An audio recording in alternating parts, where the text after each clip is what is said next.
ওই আর পাচ্ছি না। এতটুকুতেই শেষ? কি করব? আজকে তুমি যেভাবে করতেছো।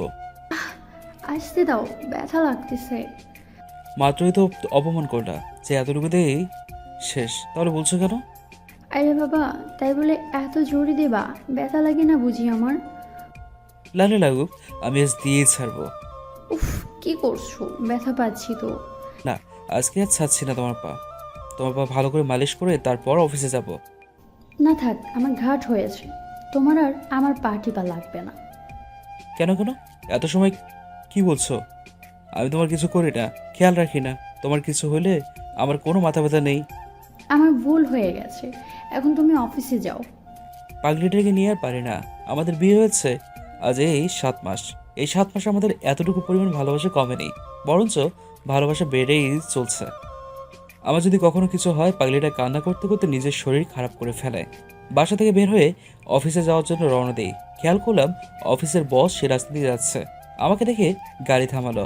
তখন বসের গাড়ি করে অফিসে চলে যাই।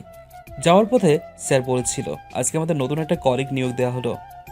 আহ, কি সে আমার আন্ডারে কাজ করবে। বসের সাথে অফিসের ভিতরে ঢোকার সময় সবাই আমাদেরকে সালাম দিতে লাগলো। আজকে যাকে আমি বস বলছি উনি হচ্ছে আমার বাবা। বিষয়টা বুঝতে পারছেন না তো? আপনাদেরকে বিষয়টা খোলাসা করেই বলি তাহলে। আমার নাম হচ্ছে তামিম তামিম চৌধুরী। আমাদের কোম্পানি হচ্ছে RK ইন্ডাস্ট্রিজ। আর আমার বাবা রফিক সাহেব। আমার আর ছোঁয়ার ভালোবাসা সেই কলেজ লাইফ থেকেই। দুজনেই একসাথে পড়ালেখা শেষ করেছি।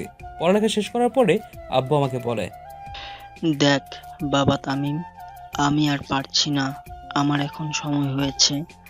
আমি এখন চাই তোর ছেলে মেলে নিয়ে আমি শান্তিতে দিন কাটাতে।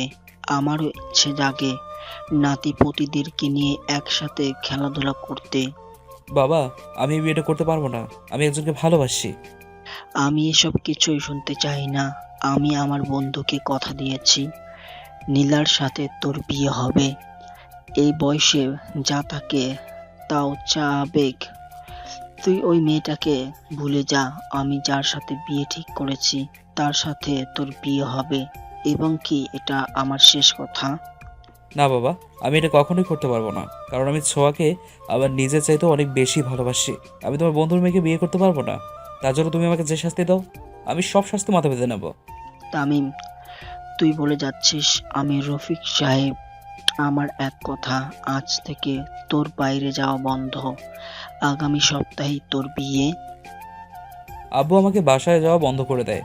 আমি তোকে কল করে সব কিছু বলি। ছোঁয়া আমার কথা শুনে কান্না করতে থাকে। আমি ওকে বলতে থাকি, দেখো, যাই হোক আমি তোমাকে ছাড়া অন্য কাউকে বিয়ে করতে পারবো না। তাই কাল আমরা পালাবো। ঠিক আছে, আমি কাল রেডি হয়ে থাকবো। আমি কাল বাসা থেকে পালাবো, কিন্তু কিভাবে বের হবো সেটা বুঝতে পারছি না। পরে রনিকে কল দিয়ে সব বলি। ও বাসায় আসে। আব্বু ওরা আমার রুমে ঢুকতে দেয়, কারণ রনি আমার ছোটবেলা বন্ধু। তাই রনি আমাদের ব্যাপারে সব কিছু জানে। রনি সব ম্যানেজ করে আসে রাতের বেলা। সবাই ঘুমিয়ে পড়লে আমি চুপি চুপি বাসার মেন গেট দিয়ে বের হই। রনি আগে থেকেই সব ব্যবস্থা করে রাখছে। আমি আর ছোঁয়া ট্রেনের টিকিট কেটে আমরা রওনা দিই সিলেটের উদ্দেশ্যে। সিলেটে গিয়ে আমি আর ছোঁয়া বিয়ে করি। বেশ কিছুদিন ছিলাম ওখানে। আর ওখান থেকে বাসায় ব্যাক করি। বাসায় এসে আব্বুর সামনে দাঁড়াই, তখন আব্বু বলে, আমি ভাবতে পারিনি তুই এমনটা করবি। তুই আমার মান সম্মান সবকিছু ধূলিসাৎ করে দিয়েছিস। তোকে আমি আমার ছেলে বলতে ঘৃণা হচ্ছে। আমি আজকের পর থেকে তোর মুখ দেখতে চাই না। তুই আমার বাসা থেকে বের হয়ে যা। আমি আর কিছু বললাম না, বাসা থেকে বের হয়ে যাই। আমি আর ছোঁয়া মিলে ছোট একটা রুম নেই। আমার হাতে কিছু জমানো টাকা ছিল, ওটা দিয়েই প্রয়োজনীয় কিছু জিনিস কিনে নিই নিজেদের জন্য। বেশ কয়েকদিন পর ভাবতে লাগলাম বাসা তো নিয়েছি, কিন্তু আমি চিন্তায় আছি যে আমি ছোঁয়াকে কি খাওয়াবো। এখন তো আমার কোনো চাকরিও নেই। এখন আমি কোথায় যাব? তখন আমি রনিকে কল করে সব কিছু বলি। তখন রনি আমাকে বলে সে একটা কোম্পানিতে ম্যানেজারে জব করে, সেখানে আমার একটা জব দেবে। তাই নিশ্চিত হয়। সকালবেলা অফিসে যাওয়ার জন্য রওনা দিই। অফিসের সামনে গিয়ে দেখি সবাই দাঁড়িয়ে আছে। দেখলাম সামনে রনিও আছে। সবার সামনে রনি আছে। রনিকে জিজ্ঞেস করতে রনি বলল আজকে নাকি MD স্যার আসবে আর আমাকেও দেখবে। কিছুক্ষণ পর MD স্যার আসলো। MD স্যার যখন গাড়ি থেকে নামলো আমি তো তাকে দেখে হতবাক, কারণ উনি হচ্ছে শফিক সাহেব আর আমার বাবা। বাবার RK ইন্ডাস্ট্রির মালিক। আমি খেয়ালই করিনি এটা যে আমাদের অফিস, কারণ আমি কখনো অফিসে যাইনি। এখন রনির উপর খুব রাগ হচ্ছে। জানি ও সব কিছু জেনে শুনে এখানে আমাকে চাকরি দিয়েছে। আমি বুঝতে পারছি না ও কেন আমার সাথে এমনটা করলো। সব কিছু জানার পরও আমি কিচ্ছু করলাম না, চুপ করে রইলাম। তখনই এমডি স্যার আসলো, এসে আমার দিকে তাকিয়ে বলল, রনি, আমার এখানে ওনাকে কে জব দিয়েছে? আগে তো অফিসে এই লোকটাকে দেখিনি। তখন রনি বলে উঠলো, স্যার আমি দিয়েছি, কারণ আমাদের একজন কলিগের দরকার ছিল, তাই ওনাকে আমার আন্ডারে কাজ দিই। খুব ব্রিলিয়েন্ট মানুষ। আমি কাগজপত্র সব ঠিক করে দেখেছি।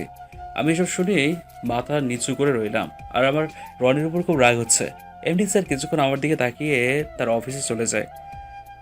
তখন আমি রনিকে বললাম, দেখ রনি, তুই এটা কিন্তু ঠিক করিসনি। তুই জানিস আমার আর বাবার মধ্যে কি হয়েছে। তারপর তুই আমাকে এই অফিসে জব দিয়েছিস। আমি এই অফিসে জব করবো না, আমি এখান থেকে চলে যাচ্ছি। তখন রনি বলল, দেখ আমি তো ভালোর জন্যই বলেছি। এখন এই মুহূর্তে তুই কোথাও জব পাবি না। তোর যেটা ভালো লাগে তুই ভাব। এখন কিভাবে ছোঁয়াকে রাখবি? রনির কথা শুনে আমি ভাবতে লাগলাম, ঠিকই তো। এখন যদি জবটা না করি তাহলে আমি ছোঁয়াকে কি খাওয়াবো? আর আমি তো চাকরি করব, বিনিময়ে পারিশ্রমিক পাবো। এতে কার কোম্পানি না কি কে কি ভাবলো, এসব ভাবলে তো হবে না। আমি আর কিছু না ভেবে ওখানে জব করতে লাগলাম। আব্বু তেমনটা এই অফিসে বসতো না, কারণ আমাদের আরো অনেকগুলো অফিস আছে, ওইসবে থাকতো। আব্বুর পরিবর্তে একজনকে দেখাশোনা করার জন্য নিয়োগ দিয়েছে। রনি আব্বুর সাথে থাকে, আর অফিসের কেউ জানে না যে আমি শফিক সাহেবের একমাত্র ছেলে। এভাবেই চলছে বর্তমানে। আমি কি আবার ক্যাবিনে বসে কিছুক্ষণ পর দেখি একটা মেয়ে আমার কাছে আসলো, এসে বলল, স্যার আমাকে আপনার আন্ডারে অ্যাপয়েন্টমেন্ট দিয়েছে আপনার এখানে কাজ করার জন্য। আপনার যা সহযোগিতা লাগবে তা আমি করব। আমি আর কিচ্ছু বললাম না, ওর হাতে একটা ফাইল দিয়ে বললাম কাজটা ঠিক করে করার জন্য। বলে আমি একটু বাইরে বের হলাম। তখনই মনে হলো ফোনটা ভুলে ওখানে রেখে আসি। যখনই ফোনটা নিয়ে ওখানে যাব তখনই দেখি মেয়েটা ফোনটা ধরে কার সাথে যেন কথা বলছিল। তখন রেগে গিয়ে ওকে বললাম, এই আপনার সাহস কী করে হয় আবার ফোন ধরার? আর মানুষের পার্সোনাল জিনিস আপনাকে ধরতে বলেছে কে? তখন মেয়েটা ভয়ে ভয়ে সরি বলে, স্যার আমি বুঝতে পারিনি। আর উনি যে আপনার বউ ছিল তাও আমি বুঝতে পারিনি যে আপনি বিবাহিত, আমি জানতাম না। হে আল্লাহ, কি বলে! ছোঁয়া কল করেছিল, এখন কি হবে সেটা ভেবে আমার তো বুকের ভেতর কেমন জানি করছে।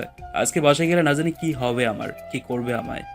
ভয়ে ভয়ে বাসার ভিতরে ঢুকলাম। ঢুকতে দেখি অন্ধকার, এক পা দিতেই লাইট জ্বলে উঠলো। ওই দাঁড়া, তোর আমার বাসায় ঢোকার সাহস কি করে হয়? আমি কি করলাম? এটা কে ছিল? কোন মেয়েটা? কোন মেয়ে, তাই না? কুত্তা পিলাই, তুই এখন অন্য মেয়েদের সাথে করিস। আমি তো এখন তোর কাছে পুরনো হয়ে গেছি। কোন মেয়ের কথা বলছো? আমি তো কিছু বুঝতে পারছি না তোমার কথা। একদম মিথ্যা কথা বলবে না, ঠিক আছে? তুমি থাকো তোমার ওই মেয়েটাকে নিয়ে, আমি চললাম। বিশ্বাস করো, ওই মেয়েটার সাথে আমার কিছুই নেই। ও নতুন আমাদের অফিসে জয়েন হয়েছে। তুমি বিশ্বাস করছো না তো? আমি কল দিয়ে ওকে বলতেছি, ও সব বলবে। তখন আমি কল দিয়ে ওই মেয়েটার সাথে ছোঁয়ার কথা বলি। অনেক সময় পর মহারানীর রাগ কমে। আমি আর ছোঁয়া শুয়ে আছি, তখন ছোঁয়া বলে ওঠে, ওই শোনো না। কি বলো? না, লজ্জা লাগে। আরে লজ্জা পেলে চলবে, বলো। আমার না একটা বেবি লাগবে। ছোঁয়া এই কথা বলে মুখ লুকায় আমার বুকে। আচ্ছা, একটা বেবি এনে দেবো। তখন আমি বললাম, ওই ফাজিল পোলা, আমাদের বেবি বলছি। সেটা কীভাবে আসবে শুনি? আমি তো জানি না। জানো না তাই না? জানো না তাই না? দাঁড়াও দেখাচ্ছি। এই বলে দুটো ঠোঁট জোড়া ছোঁয়ার ঠোঁটের সাথে লাগিয়ে দেই। এরপর আমি ছোঁয়াকে বিছানায় শুয়ে দিই। বাকিটা না জানাই ভালো। বিয়ে করেন, জানতে পারবেন। ছোঁয়া 9 মাসের গর্ভবতী, যে কোনো সময় ডেলিভারি হতে পারে। ছোঁয়ার ফ্যামিলিতে আমাদের সম্পর্ক মেনে নিয়েছে, তাই ছোঁয়ার মা আসছে দেখাশোনা করার জন্য। আমিও ছোঁয়াকে অনেক কেয়ার করি, ওকে কোনো ভারী কাজ করতে বারণ করি, কারণ আমাদের সন্তান ওর পেটে। আজকে অফিসে যাওয়ার সময় ছোঁয়া বলে উঠলো, ওই আজকে আমার কেমন জানি লাগছে। আরে পাগলি, কিচ্ছু হবে না। আচ্ছা, তাহলে অফিসে আজকে না যাই? না থাক, তুমি অফিসে যাও, আমার কিছু হবে না। অফিসে তো আজকে মন ঠাঁই দিচ্ছে না। এরপরও তা সত্ত্বেও অফিসে গেলাম। অফিসে বসে আছি মন খারাপ করে। কেন জানি না মনটা আমার আজকে কেমন জানি করছে। একটা কিছুটা হারানোর ভয় আমার মাঝে এসে করোনাচ্ছে। দুপুরের সময় ছোঁয়ার মা কল করে বললো ছোঁয়া নাকি সিঁড়ি থেকে পড়ে গেছে, তাকে তাড়াহুড়ো করে হসপিটালে নিয়ে গেছে। কথাটা শোনার পরে আমার পায়ের নিচ তো মাটি সরে গেল। আমি দৌড়ে চলে গেলাম হসপিটালের দিকে। হসপিটালে আসতে ডক্টর বলল রোগীর অবস্থা ভালো না, যত তাড়াতাড়ি সম্ভব অপারেশন করা লাগবে। যদি মা ও সন্তানকে বাঁচাতে চান তাহলে এক্ষুনি 10 লাখ টাকা জমা দিন অপারেশনের জন্য। 10 লাখ টাকা শোনার পর তো আমি হতবাক হয়ে যাই। এতগুলো টাকা আমি কোথায় পাবো? ডক্টর সাহেব বললো 1 ঘন্টার ভিতরে অপারেশন না হলে কিন্তু কাউকে বাঁচানো সম্ভব না। ডক্টর সাহেব, আপনি অপারেশনের সব ব্যবস্থা করুন, ঠিক করুন, আমি এক্ষুনি টাকা নিয়ে আসছি। কি করব কিছুই বুঝতে পারছি না। 1 ঘন্টার ভিতরে এতগুলো টাকা কোথা থেকে ম্যানেজ করব আমি বুঝতে পারছি না। তো দৌড়ে চলে গেলাম বাসায়। বাসায় আমার বাইকটা নিয়ে আসলাম। আমার শখের একটাই বাইক, যা নিজে জমিয়ে কিনেছিলাম। বাইকটা বিক্রি করে 5 লাখ টাকার মতো ম্যানেজ হয়েছে। বাকি টাকাগুলো কোত্থেকে ম্যানেজ করবো কিছুই বুঝতে পারছি না। হাতে ঘড়ি দেখি সময় নেই। তো দৌড়ে চলে গেলাম হসপিটালের দিকে। হসপিটালে গিয়ে দেখি আব্বু ছোঁয়ার ক্যাবিনের সামনে দাঁড়িয়ে কান্না করছে। আমি আব্বুর সামনে যেতেই, কি করে পারলি তামিম, তুই এই বুড়ো বাপটাকে ভুলে যেতে? তোকে আমি তোর মায়ের আদর, বাবার আদর দিয়ে সবকিছু দিয়ে তোকে মানুষ করেছি। তুই কেমন করে ভাবলি যে আমি তোর উপর রাগে আছি? আমার বৌমার এমন অবস্থা একটা বার বলছিস তুই? আরে তুই যদি গিয়ে আমাকে একটা বার বলতি যে বাবা আমার ভুল হয়েছে, আমাকে মাফ করে দিন, আমি কি তোর উপর রাগ করে আছি? কিভাবে পারলি এ হয়তো বাঘা বাপটাকে ভুলে থাকতে? আমি আব্বুকে জড়িয়ে ধরে কান্না করতে লাগলাম। তখন ডক্টর আসলো। ডক্টর এসে বলল আপনাদের ছেলে হয়েছে। তখন বাবা বলে ওঠে ডক্টরকে যে আমার নাতি কোথায়, আমার নাতিকে আমার হাতে দাও। তখন ডাক্তার বাবার হাতে দেয়। ডক্টর, আমি কি আমার স্ত্রীর সাথে দেখা করতে পারবো? তখন ডাক্তার বলে যান, পারবেন। তখন আমি ছোঁয়ার কাছে যাই। আসলে ছেলে জাতিরা জীবনে 2বার কাঁদে। এক প্রথম সন্তানের বাবা হলে, 2 নিজের প্রিয় মানুষটাকে সুস্থ দেখলে। শুনেছি ছেলেদেরকে হাজারো কষ্ট দিলে ছেলেদের চোখে জল আসে না। ছেলেদের কাঁদানো নাকি সহজ নয়। ছেলেরা কাঁদে না, তাদের কান্না নাকি পরিশ্রমের ঘামের সাথে মিশে যায়। আমি ছোঁয়ার কাছে যাই, তখন ছোঁয়া বলে ওঠে আমার সন্তান। ঠিক আছে, ওর দাদু ভাইয়ের সাথে আছে। ছোঁয়া তামিমের ভালোবাসার মতো আটকে থাকুক সকল ভালোবাসাগুলো। একটা সতর্কবাণী রাইটার নতুন থেকে। 14 ফেব্রুয়ারিতে এত ভালোবাসা হারিয়ে যেও না, যাতে তোমার জীবন নয়, তোমার বাবা মা ভাই বোন সবার জীবনটা হারিয়ে যায়। নিজের সতীত্বটাকে আগলে রাখার নাম হচ্ছে বীর নারী।